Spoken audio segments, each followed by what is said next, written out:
नमस्कार दोस्तों, आपका स्वागत है मेरे चैनल पर। मैं आपके साथ अब प्रिज्मेटिव स्कीम के बारे में बात करने जा रहा हूँ।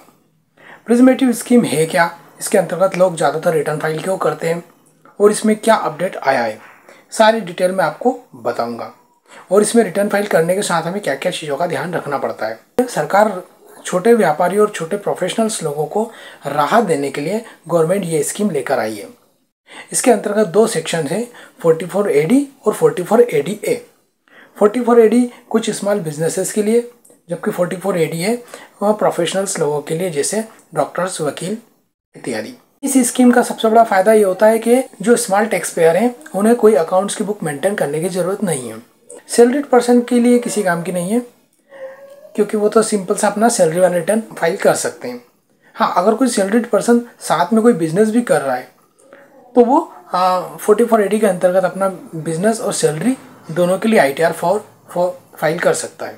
तो दोस्तों, जैसा मैंने आपको बताया, इसके अंतर्गत दो सेक्शन होते हैं, 44AD और 44ADA। तो आइए हम वन बाय वन दोनों के बारे में बात करते हैं। मैं इस वीडियो में आपको पूरी जानकारी दूंगा इन दोनों सेक्शन से रिलेटेड। तो दोस्तों, जो पहला सेक्शन है 44AD, वो बिजनेसेस के लिए ओके, मतलब इसमें एग्जाम्पल हम ले सकते हैं, एग्जाम्पल के थ्रू समझ सकते हैं। इसमें प्रोप्राइटरशिप, सेल्फ एम्प्लॉयड कोई पर्सन होगा, पार्टनरशिप फर्म होगी, वे 44AD में कवर होते हैं। और वहीं 44ADA मतलब प्रोफेशनल्स लोग, इस एग्जांपल के थ्रू आप याद रख सकते हैं, डॉक्टर हुआ, एडवोकेट हुआ, आर्किटेक्चर हुआ, लॉयर हुए, ये सब आपके प्रोफेशनल्स कहलाते हैं। ठीक है, तो ये दो सेक्शन है, दोनों अलग अलग कैटेगरी के लोगों के लिए है।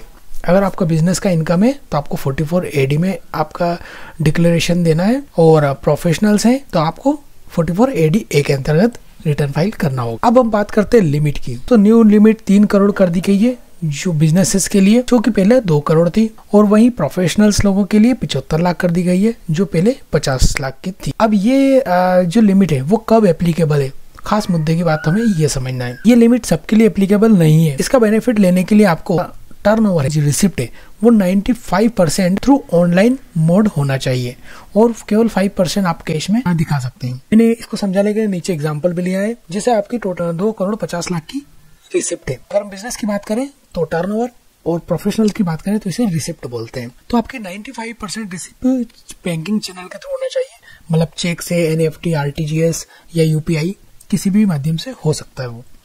तो इसमें आपको 2 करोड़ 37 लाख आपका बैंकिंग चैनल से होना चाहिए, और कैश रिसिप्ट केवल आपकी 12.5 लाख की होनी चाहिए। तो आप ये न्यू लिमिट आपके लिए एप्लीकेबल है। अगर ऐसा नहीं है तो आपको फिर ओल्ड वाली लिमिट के अंतर्गत ही रिटर्न फाइल करना होगा। तो ओल्ड वाली लिमिट क्या है? ओल्ड वाली हमारी लिमिट है जो नॉर्मल केस में रिसिप्ट या टोटल टर्नओवर का 8% प्रॉफिट आपको डिक्लेयर करना होगा। प्रोफेशनल्स लोगों के लिए डिक्लेरेशन 50% रखा गया है, जबकि बिजनेसेस के लिए 8% रखा गया है। अब आप ऊपर देख रहे होंगे 6% भी एक लिखा हुआ है। तो ये है आपका बैंकिंग मोड, या इसको डिजिटल मोड कहा गया है। अगर आपको बैंक में आपके रिसिप्ट हुई है टोटल, और आप केवल बैंक के रिसिप्ट के आधार पर ही रिटर्न फाइल कर रहे हैं, तो आप टोटल रिसिप्ट का 6% दिखा सकते हैं। और कैश में अगर आपको रिसिप्ट हुआ है तो आपको 8% प्रॉफिट डिक्लेयर करना पड़ेगा। ये जो भी हमने बात करी है केवल बिजनेस के लिए है, 8% और 6%। प्रोफेशनल्स लोगों के लिए केवल 50% वाला रूल ही एप्लीकेबल होगा। मैंने इसे नीचे समझाने के लिए दोनों के एग्जांपल लिए, और बिजनेस का पहले एग्जांपल हम लेते हैं। सपोज आपकी 25 लाख की रिसिप्ट है, 25 लाख का आपका टोटल टर्नओवर है, तो आप, और वो भी पूरा कैश में, तो आप यहाँ 8% उसका प्रॉफिट डिक्लेयर कर सकते हैं। मतलब 2 लाख का आपका नेट प्रॉफिट आप डिक्लेयर कर रहे हैं 25 लाख के ऊपर। ये 8% से कम नहीं होना चाहिए। अगर 8% से कम अगर आप दिखाएंगे तो आपको फिर ऑडिट में जाना पड़ेगा। और दूसरी कंडीशन है, 8% से कम आप कब दिखा सकते हैं? जब आपको जो कैश रिसिप्ट हुआ है, जो आपका टर्नओवर है, वो बैंकिंग चैनल के थ्रू हुआ है, मतलब आपके ग्राहकों ने आपको पैसा जो दिया है वो बैंकिंग चैनल के थ्रू दिया है।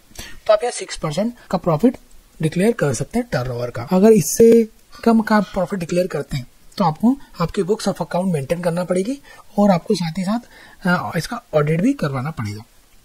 वही प्रोफेशनल्स की अगर बात करें तो प्रोफेशनल्स टोटल रिसिप्ट का 50% प्रॉफिट डिक्लेयर करना पड़ेगा। मतलब ये अगर 25 लाख का रिसिप्ट प्राप्त हुई है तो उन्हें सीधा 12.5 लाख उसका आधा प्रॉफिट डिक्लेयर करना होगा, और उसके ऊपर उन्हें टैक्स देना पड़ेगा। फ्रेंड, इस प्रिजमेटिव स्कीम के अंतर्गत एक 5 ईयर का रूल है, वो आपको याद रखना है। रूल ऐसा है कि आप एक बार प्रिजमेटिव स्कीम के अंतर्गत आपका रिटर्न फाइल अगर करेंगे तो आपको एटलीस्ट 5 ईयर तक प्रिजमेटिव स्कीम के अंतर्गत ही रिटर्न फाइल करना है। यहाँ पर मैंने आपको इसके लिए भी एग्जाम्पल दिया है। जैसे एग्जाम्पल के लिए आपने 2016, 17, 18 और 18-19 में प्रिजमेटिव स्कीम के अंतर्गत रिटर्न फाइल किया था। अब आप 19-20 में प्रिजमेटिव स्कीम के अलावा आप नॉर्मल रिटर्न फाइल करते हैं तो आप नेक्स्ट 5 ईयर के लिए स्कीम से डिस्क्वालीफाई हो जाएंगे। मतलब आप 2020-21 से लगाकर 24-25 के बीच प्रिजमेटिव स्कीम का बेनिफिट नहीं ले पाएंगे। तो दोस्तों, ये थी छोटी सी जानकारी प्रिजमेटिव स्कीम की। अगर वीडियो अच्छा लगा तो प्लीज लाइक और सब्सक्राइब जरूर करें। धन्यवाद।